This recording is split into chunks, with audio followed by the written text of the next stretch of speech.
Hello, good morning all of you of MBA cohort 14 of the American University in Bulgaria.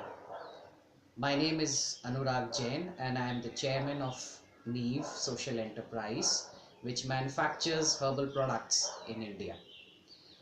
At the outset, I would like to thank Eva and her friends for approaching us at NEEV, for doing a case study on NEEV based on the inspiration they got from the Oikos global study.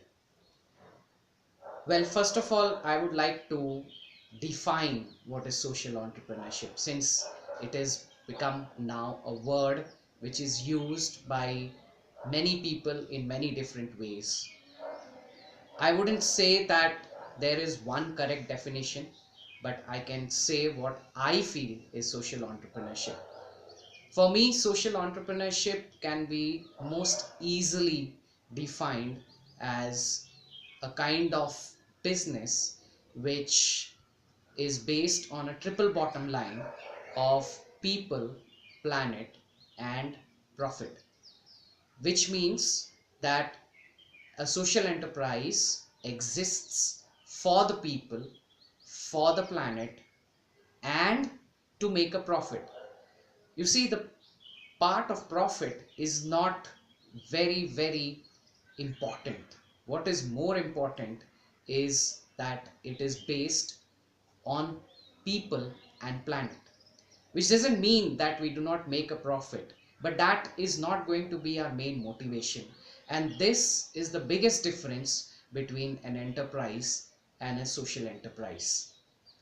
A social entrepreneur is fired by another idea. He is fired by an idea of causing a change in the world by creating a different kind of economic system. If we are going to do the same kind of stuff in the system and call it social entrepreneurship, I don't think we are doing justice to that word. Now, there are two more very important things we need to understand about social entrepreneurship. That is speed and size. I feel that the whole world is now enthralled by these two words. And the very rise of entrepreneurship in the past has been to greater and greater, to achieve greater and greater size in the smallest possible amount of time. Social entrepreneurship is not about speed and size.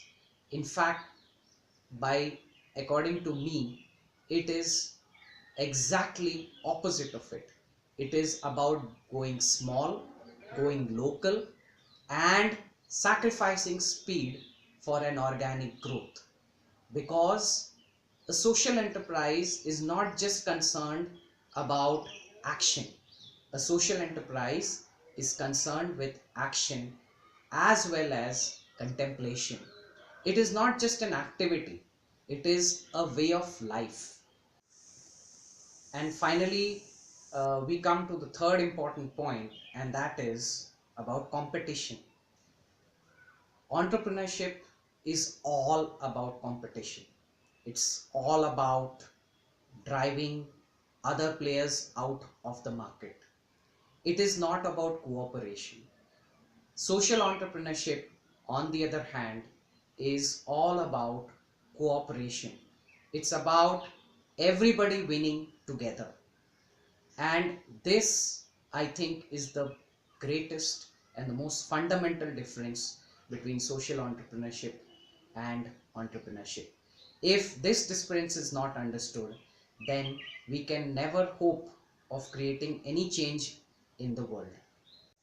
So, as a social entrepreneur, I am not interested in seeing that my organization becomes the biggest, largest, greatest in the world. What I would be more interested in seeing is that I seed many more social enterprises and social entrepreneurs across the world who develop their own self-reliance, develop their own small businesses, and live a life of dignity. While an entrepreneur plays by the market, a social entrepreneur defines the market. A social entrepreneur is also an educator, a person who's interested in showing people the right way of living. This is not at all the case with an entrepreneur. For an entrepreneur, his only aim is profit, even if it costs the lives and the health of the people and the planet. For instance, at NEEV, we were one of the first companies to come out with soaps without colors. When we started this, we received a lot of negative feedback from the market saying that our soaps are not going to look aesthetic if we do not add colors into it.